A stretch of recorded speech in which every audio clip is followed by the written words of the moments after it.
नमस्कार, स्वागत है आपका हमारे चैनल नेक्स्ट रानी स्पिरिचुअल में और मैं हूं आपके साथ श्रुति।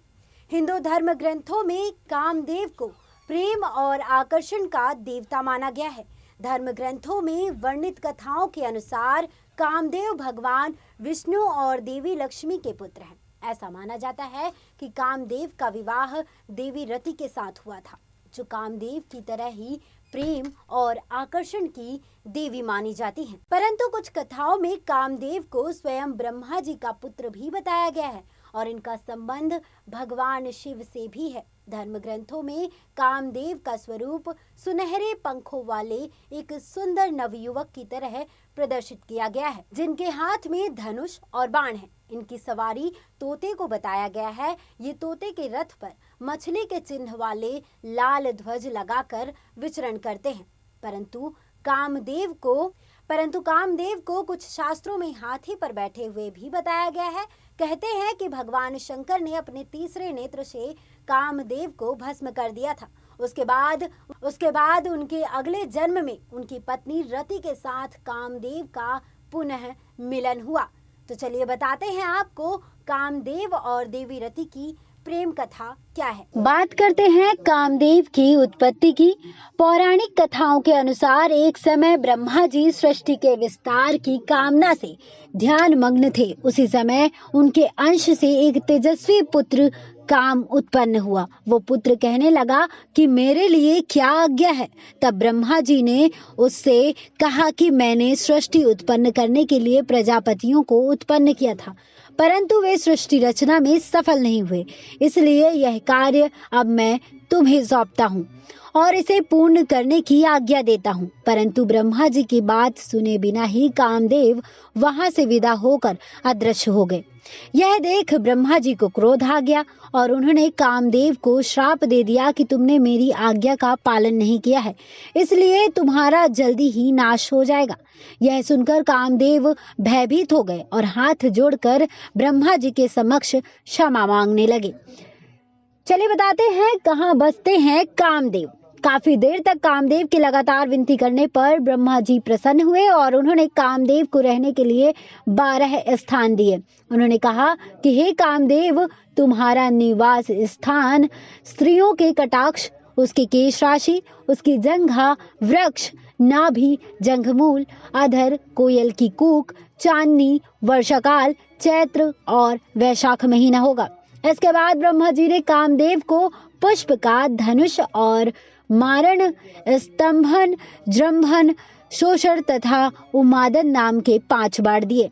वह धनुष मिठास से भरे गन्ने का बना हुआ था, जिसमें मधुमक्खियों के शहद की रस्सी लगी थी। उनके धनुष का बाण अशोक के पेड़ के महकते फूलों के अलावा सफेद, नीले कमल, चमेली और आम के पेड़ पर लगने वाले फूलों से बने हुए थे। चलिए बताते हैं कामदेव को किया भस्म। जी हाँ, ब्रह्मा जी से मिले वरदान के बाद कामदेव को किया भस्म। जी हाँ, ब्रह्मा जी से मिले वरदान के बाद कामदेव तीनों लोकों में भ्रमण करने लगे और भूत, पिशाच, गंधर्व, यक्ष सभी को अपने काम में वशीभूत कर लिया। इसी क्रम में वे भगवान शिव जी के पास कैलाश पहुंचे। भगवान शिव तब तपस्या में लीन थे। तभी कामदेव छोटे से जंतु का सूक्ष्म रूप धरकर कान के छिद्र से भगवान शिव के शरीर में प्रवेश कर गए। इससे शिव जी का मन चंचल हो उठा। उसके बाद भगवान शिव ने ध्यान योग से देखा कि उनके शरीर में कामदेव प्रवेश कर गया है।